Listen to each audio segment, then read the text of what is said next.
this is Bill with TANDEMKROSS, making good guns great. So the safety on the Ruger Mark IV 2245 is a little bit different from the safeties on previous Mark series models because it's ambidextrous. But an ambidextrous safety doesn't work for everybody. Some just feel like they don't need it, and others, especially those with bigger hands, find its placement to be a little uncomfortable. We've also had customers tell us that they wish the Ruger had a larger 1911 style safety thumb wedge. So with all that in mind, the TANDEMKROSS product development team brings you the Cornerstone, a safety thumb wedge for the Ruger Mark IV 2245. The Cornerstone is a 1911 style safety thumb wedge that's only on the left side of the gun. The larger safety gives you better hand placement, which means better control and better shooting. And it also helps you to know positively that the safety is off, so you can just focus on getting the shot and not second guess. And it's not too hard to install, so let me show you how it's done. So here's how you put the new Cornerstone in. For tools, you're going to need a 1/16 Allen wrench, a 3/32 Allen wrench, obviously the new Cornerstone thumb wedge. You're also going to need this spacer that should have come with your gun when you bought it brand new. If you can't find one, I would contact Ruger and they can hook you up with a replacement. You're also going to need an empty magazine.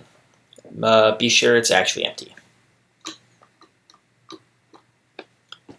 So like always, do a safety check before you do any work on the gun. Make sure there's no magazine. Make sure there's no round in the chamber. And then you're good to go. To start, you're going to use your advanced gunsmithing knowledge to take the barrel off.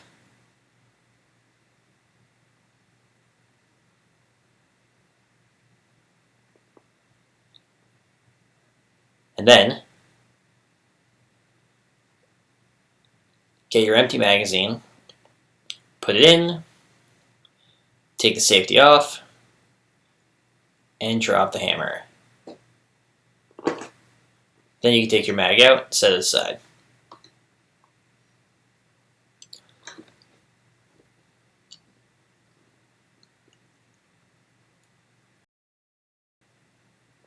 Now you're going to take the grips off with your 3/32 Allen wrench.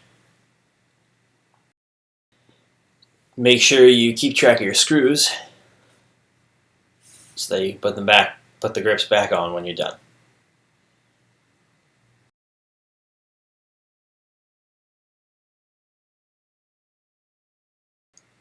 Now you're going to need your 1/16 Allen wrench. And you'll want to take this little screw out of the right-hand side safety paddle.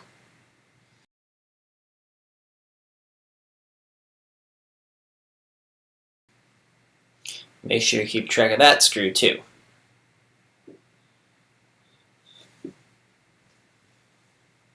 Now you're going to want to grab your 3/32 Allen wrench again. The hole that little paddle screw came out of is actually a hole in the end of a shaft that's attached to the left-hand side safety paddle. And what you're going to do is put the long end of your Allen wrench into that hole and push it all the way through, which will pop the safety lever out of the left side of the gun. Make sure that the end of the Allen wrench doesn't lose contact with the shaft of the safety, because all those internals might get separated and that can be troublesome.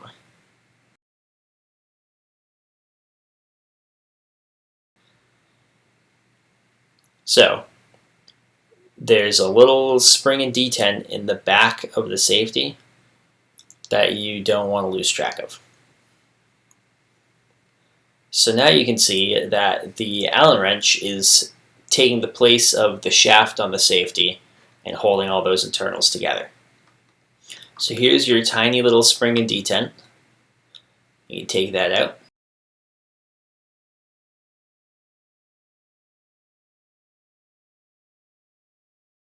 So now we're going to put the new safety thumb ledge in. It goes in exactly in reverse of how the old safety came out. Put the shaft of the Cornerstone up against the Allen wrench and just push it straight back through the hole.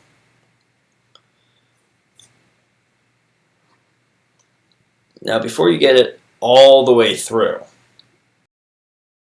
you want to put your spring and detent back in. Put its spring end first into the hole in the back of the thumb ledge. And then you can push it the rest of the way in.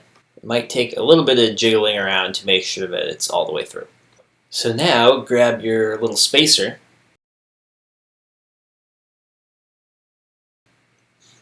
and put it over the hole that you just pulled that Allen wrench out of.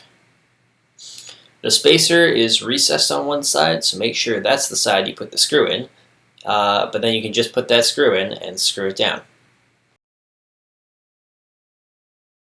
Make sure you don't over tighten this screw, because if you do, the safety lever might not be able to move.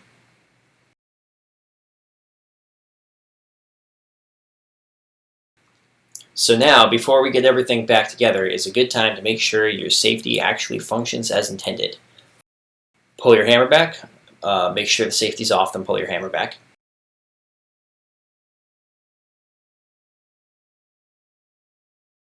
And then you can turn your safety back on.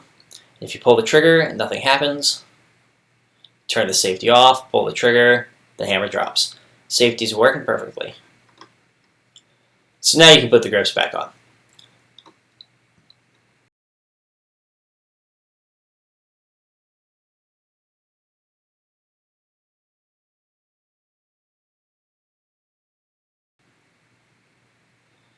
So this particular screw, you want to make sure not to over tighten it, because if you do, the grip plates can rub up against this lever here and it may not move properly.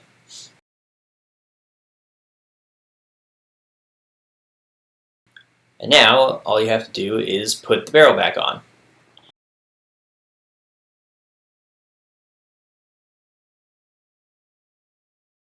Make sure the hammer is pulled back and your safety is on.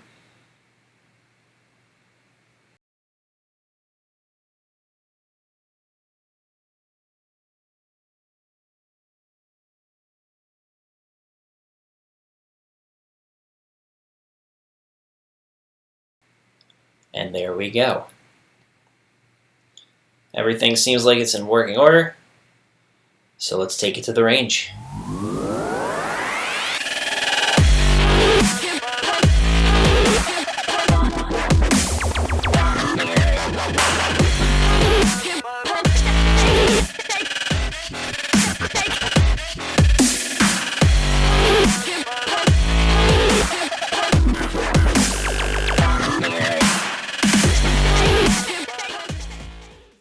Thanks for watching the whole thing.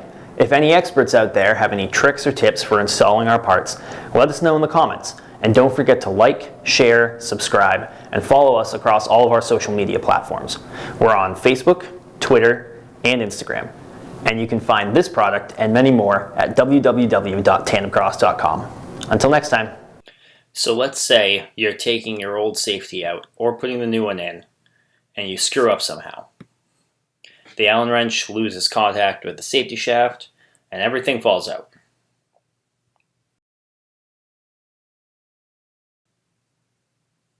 Everything. Absolute worst case scenario.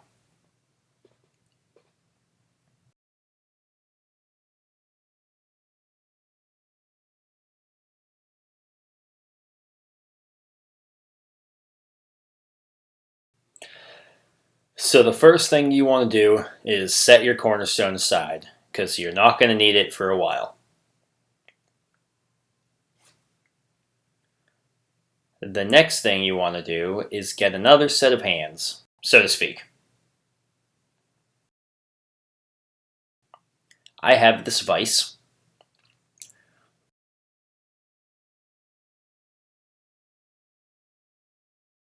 But you could use a C-clamp or two thick books or boxes pressed together. You just need to hold the gun upright.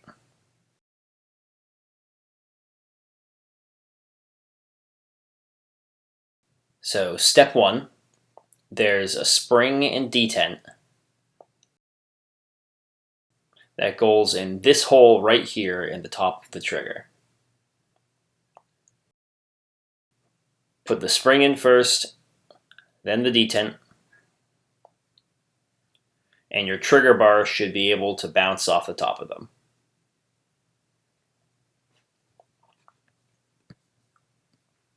Then get a pair of forceps or needle nose pliers.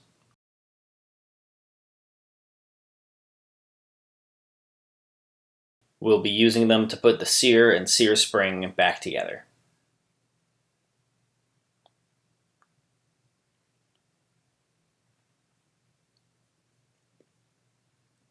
Let me show you how these fit together. This is what your sear looks like. This indentation on the side is where the spring will fit. You can see there's a hole through the middle of the sear, and there's a loop in the spring. The sear pin will go through those, and the short end of the sear spring will sit in the indentation, like this. This is the hole your safety was going to go into. Right below that is the hole the sear pin goes through. What you're going to want to do is just poke the end of the sear pin right into that hole.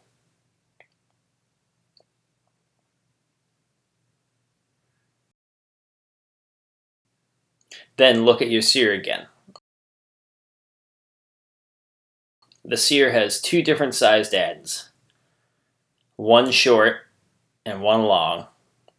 You also have a protrusion on what should be the rear of the sear. So with that side facing towards the back of the gun, grab the short end of the sear with your forceps, put the long end down into the gun, and push the pin in a little farther so that it catches the hole through the sear.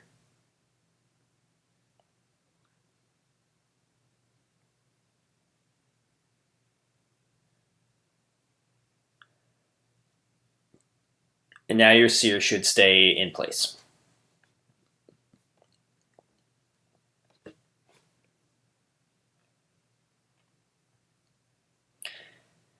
Now, take a look at the left side of the gun.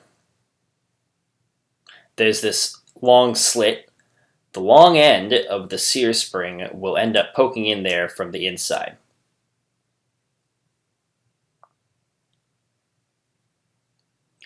So grab the very tip of the short end of your sear spring with the forceps.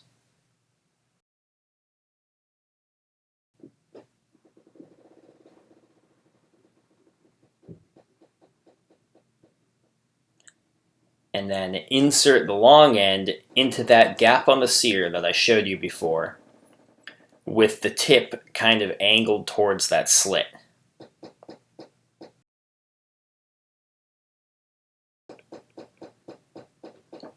And then you can push the sear pin in even farther so that it goes through the loop in the spring. And then you can push the sear pin in the rest of the way.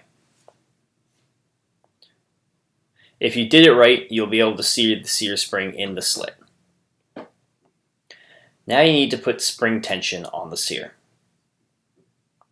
So you push the top of it, the short end, towards the front of the gun.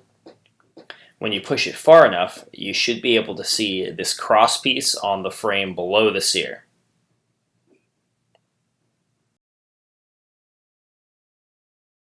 So then grab your thin Allen wrench from before.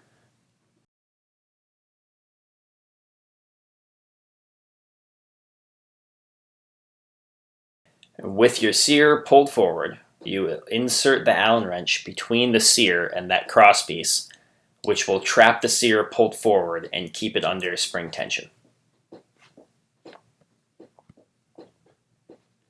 So the sear assembly and trigger spring and detent will only come out in a worst case scenario. Most of the time, if you screw up, you'll only have to do these next two steps.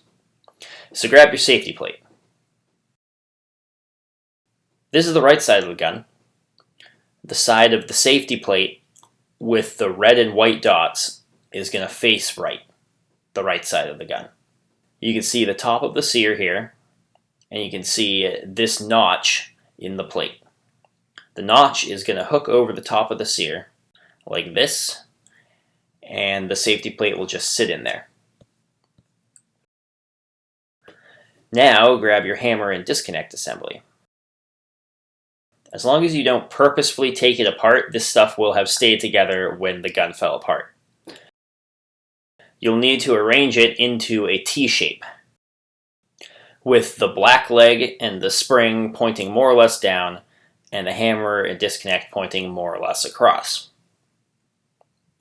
Now if you look in the rear of the gun, behind the sear, you'll see this rounded pit, like an upside down ball bearing, or an inside out ball bearing. The black leg on your hammer assembly will end up planted in there. So now grab your trigger bar and put the protruding end of the bushing into the loop on the trigger bar. Holding all this together, swing the bar down, point the leg and spring behind the sear. With some downward pressure, the leg should end up in its pit, the hammer will fold up, and all the holes will align, and then you can put the bigger Allen wrench through all of them. And now you can pull out the smaller Allen wrench. And you'll be back where you started before you blew it. And you can try it again.